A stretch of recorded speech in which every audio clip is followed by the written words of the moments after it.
এক শিক্ষিত, সে কে কি জানি বাবা, দাঁড়িয়ে বলছে, আপনি কি বলছেন? আজকাল তো সব বিজ্ঞানের অবদান। আরে বিজ্ঞানটাকে পয়দা করলো কে, সেইটা বলা গে আমাকে। বিজ্ঞানের অবদান হোক, কিন্তু বিজ্ঞানটা পয়দা করলো কে? মানুষের তো বলে হ্যাঁ। বাচ্চাকে পয়দা করলো কে?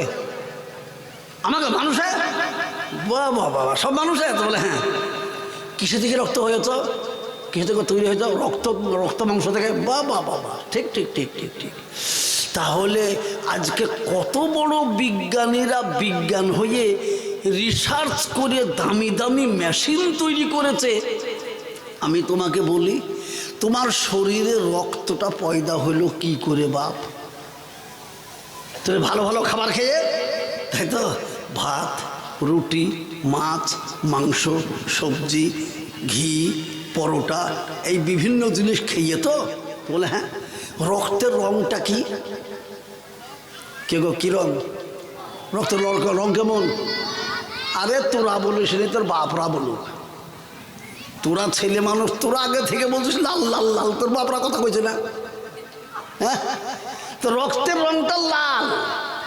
এইবার আমি তাকে বললাম, দাদা আমি আপনাকে 1 কিলো গম দিচ্ছি, 1 কিলো চাল দিচ্ছি, সবজি ফসল দিচ্ছি, আর মাছ ও মাংস দিচ্ছি, দুধ ঘি তাও দিচ্ছি, সব নেন তো দাদা। নিয়ে কোন মেশিনে ফেলবেন, কোন বিজ্ঞানী আমাকে 1 ফোঁটা লাল রক্ত তৈরি করে দেখাতে হবে বাপ। লাভ, তুমি এই জিনিসগুলোকে খাচ্ছ আর শরীরে রক্ত হচ্ছে লাল। তো এই জিনিসগুলাই আমি তোমাকে দিচ্ছি, সেই বিজ্ঞানীকে ডাক্তারকে দাওগা কোন মেশিনে ফেলবে, ফেলে 1 ফোঁটা লাল রক্ত তৈরি করতে হবে বাপ। নিয়ে যাও, জয় মা বলে যাও। সে তখন আমাকে বলছে, আপনি আমাকে কি বেইজ্জতি করার লেগে এটা বলছেন? তা আমি কথা বলছি, ওয়াজ করছি, তুমি কি করে বাধা দিলে? তোমাকে বাধা দেবার পারমিশন কে দিয়েছে? হয়ে গেল। আচ্ছা, রক্তের রং না হয় লাল হলো, এইবার মানুষের বীর্যের রংটা কেমন বাপ? যেটা বলুন, সাদা। 80 ফোঁটা লাল রক্তকে তৈরি করে 1 ফোঁটা সাদা বীর্য তৈরি হইল। তুই লাল রক্ত থেকে ছানবিন করে কোন মেশিন আছে, 1 বোতল রক্ত ভরে দিব, 1 ফোঁটা সাদা বীর্যটা তোমাকে তৈরি করতে হবে বিজ্ঞানী। করো। আর নাই বা সব কাজ শেষ। এই জন্যই তো আল্লাহ বলে দিলেন, ফালিয়ানজুরিল ইনসানু মিম্মা খুলিক। বান্দা তুমি খেয়াল করো কিভাবে তুমি পয়দা হয়েছো, কে তোমাকে পয়দা করেছে, কোন কুদরতের বলে তোমাকে পয়দা করেছে। তাহলেই তুমি তোমার আল্লাহকে চিনতে পেরে যাবা। মুসলমান বুঝিনি? ছেলে নওজোয়ান হয়ে গেছে, বিএ MA পাশ করেছে, এদিকে ওদিকে খুব তাকাতে লেগেছে বাপ। বাপ তো হুঁশিয়ার, বুঝতে পেরেছে ছেলে আমার এদিক ওদিক তাকাচ্ছে, পড়াশোনাও তো শেষ করে ফেলেছে, তাহলে ছেলের আবার কিছু মন চাচ্ছে নাকি। বাপ তো বুঝতে পারবেই, পারবে কি না? এইবার বাপ তখন বলল, বেটা তাহলে পড়াশোনা শেষ, সবই যখন শেষ, তাহলে বাপ যে ঘর একটা বউলে আসি। মাথায় নিচে করে বলছে, এটা আপনার ইচ্ছা, কিন্তু মনে চাইছো আপনার ইচ্ছা। হ্যাঁ, বলি চলে এলো বাপ। বউ এসে গেল, বাসর ঘরে গেলেন, সর্বসময় যাচ্ছেন, বইয়ের সঙ্গে আদান প্রদানে মিলাতে মেশাতে মনে বড় আনন্দ পেল বটে, কিন্তু কুদরতে এলাহি কি চালু হয়ে গেল দেখুন। হ্যাঁ, কুদরতে এলাহি কি চালু হলো? নতুন বউকে নিয়ে বাসর ঘরে দিয়ে মনের আনন্দে মিললেন, মিশাদোষা করলেন, আপনিও আনন্দিত হলেন, বৌমাও আনন্দিত হলো। কিন্তু আল্লাহু আকবার, আল্লাহু আকবার, আপনি যখন বিবির সঙ্গে মিলন করলেন আর বিবির পেটে বাচ্চা দানিতে 1 ফোঁটা ওই সাদা পানিটা যেমন পড়ে গেল বাবা ডিম্বের ভেতরে, আর অমনি মুখটাকে বন্ধ করে নিল সেই ডিম্বতে। কিন্তু আপনি ভাবলেন আমার মনোরঞ্জন হলো, বিবির মনোরঞ্জন হলো, কিন্তু আল্লাহ বড় কুদরতি খেলা চালু করে দিল রে বাবা। জোরে বলুন সুবহানাল্লাহ। প্রতি মাসে মাসে মা বোনদের মেন্স হয়, মা বোনদের মেন্স হয়, কিন্তু এবার দেখছি মাস পার হয়ে গেল মেন্স হচ্ছে না। বিবি মনে মনে খুশি হচ্ছে, মেন্স হচ্ছে না, তাইলে আল্লাহ বোধহয় কিছু দেবে। কি গো, এই করতে করতে 2 মাস পার হয়ে গেল, মেন্সও হলো না। তখন স্বামীকে বলছে, তুমি শিক্ষিত মানুষ, 2 মাস মেন্স হয়নি, চলো একবার ডাক্তারের কাছে পরীক্ষা করে আসি। ডাক্তারের কাছে গেল, তখন 3 মাস বাবা, সেদিনও মেন্স হয়নি রে বাপ। এবার ডাক্তার 3 মাসে গেল, 3 মাসে ডাক্তার পরীক্ষা করে দেখে হাসচার বলছে, মিষ্টি খাওয়ান, মিষ্টি খাওয়ান। তো বলে কেন? খুশির সংবাদ কি, আপনার বিবির গর্ভে আল্লাহ বাচ্চা দিয়েছে।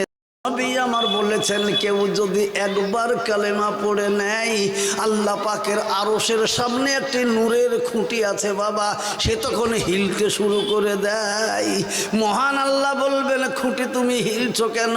ওই খুঁটির তখন জবান হবে, খুঁটিতে বলবে, পরওয়ারদিগারে আলম, তোমার বান্দারা ওই গোলাপগঞ্জের সুবেদার টোলার মাদ্রাসার জালসাতে বসে বসে তারা জিকির করেছে, আল্লাহ গো তাদের গুনাহ মাপ হয় নাই, তা আমি থামবো কেমন করে? জোরে বলুন সুবহানাল্লাহ, জোরে বলুন সুবহানাল্লাহ, আল্লাহু আকবার। এবার আল্লাহ বলবে, খুঁটিরে তুই থেমে যা, আমার আরশ হিলতে লেগেছে। যারা ওই সুবেদার টোলার মাদ্রাসাতে গিয়ে বসে কালেমার জিকির করেছে, আজ আমি তাদের तमाम পাপকে মাফ করে দিলাম। জোরে বলুন সুবহানাল্লাহ, জোরে বলুন সুবহানাল্লাহ। একবার কালেমা পড়লে পরে যদি জীবনের গুনাহ মাফ হয়ে যায়, আমার গুনাহটা মাফ করানোর জন্য যদি আল্লাহ পাকের আরশের নূরের খুঁটি হিলে যায়, তাহলে কত বড় বেওকুব আমরা, কত বড় অজ্ঞানী অবুঝ আমরা, যে সেই কালেমাটাকে একবার পড়ে নিয়ে গুনাহকে মাফ করতে পারবো না।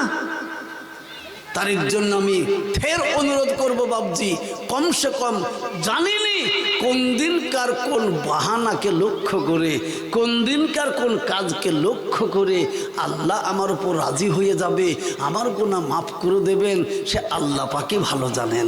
আমরা নিয়ত করব যে ইনশাআল্লাহ আজ এখানে এসেছি গুনার বোঝা মাথায় করে, কিন্তু বাড়ি ফিরব তো পাপকে মাফ করিয়ে নেকির বোঝা মাথায় করে বাড়ি ফিরবো ইনশাআল্লাহ।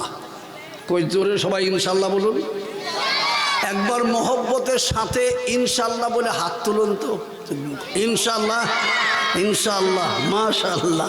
দেখেছেন হাত তুলছেন, তাও বাপু আপ ডাউন, আপ ডাউন।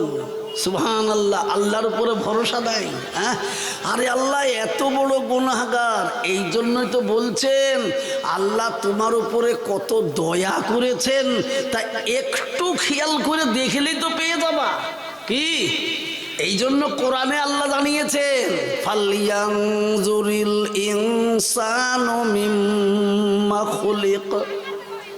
আল্লাহ বলছেন, বান্দা তুমি কিভাবে পয়দা হয়ে দুনিয়াতে এসেছো, ওইটাই একবার যদি লক্ষ্য করো, তাহলেই বুঝতে পারবে আল্লাহ তোমার উপরে কত দয়া করেছে, কত রহম করেছেন, কত আল্লাহর কুদরত তোমাকে আল্লাহ দিয়েছে। বলুন সুবহানাল্লাহ। সেদিন এক জালসাতে মেদিনীপুরে বাবা, আমি বলছি এরকম করে করি, তো ওখানে কেন লোক এত? তাহলে ওরা নিশ্চয় মুসলমান নয়।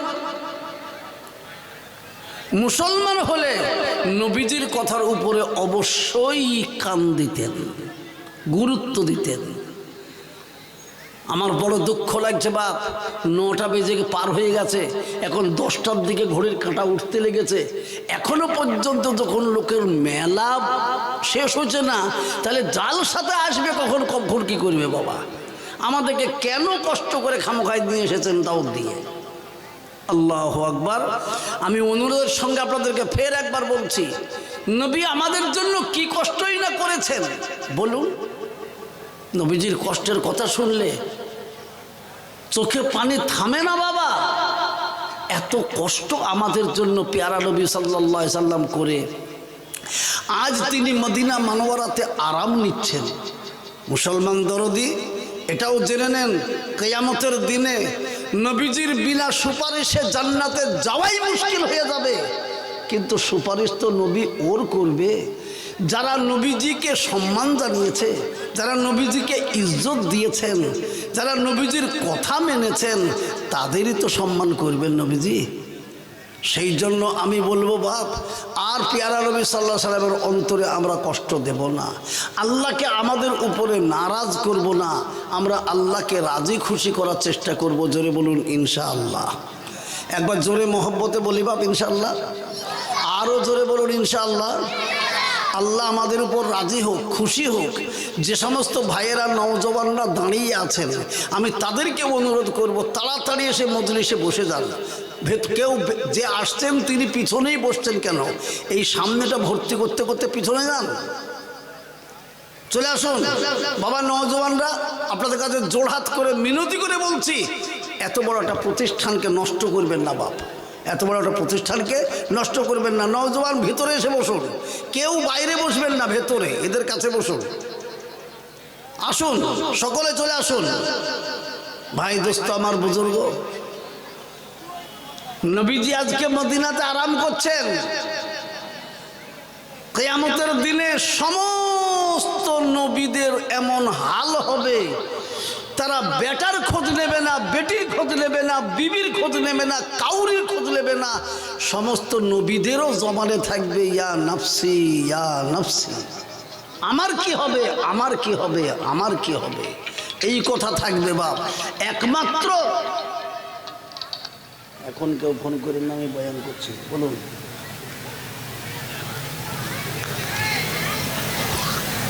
ভাই আমার, কেবল একমাত্র একজন নবী যাকে বলা হয়েছে রাহমাতাল লিল আলামিন, শাফিউল মুযনিবিন, দয়ার নবী, প্রেমের নবী, সেই মায়ার নবী সাল্লাল্লাহু আলাইহি সাল্লামের মুখে একবার উচ্চারিত হবে না যে আমার বেটির কি হবে, আমার বেটার কি হবে, আমার বাপের কি হবে, আমার মায়ের কি হবে, আমার কি হবে, এটা একবারও তিনি বলবেন না। তার জবানে শুধু একটাই থাকবে, ইয়া হাবলি উম্মতি, আয় আল্লাহ আমার পাপী তাপী গুনাহগার উম্মতের কি অবস্থা হবে।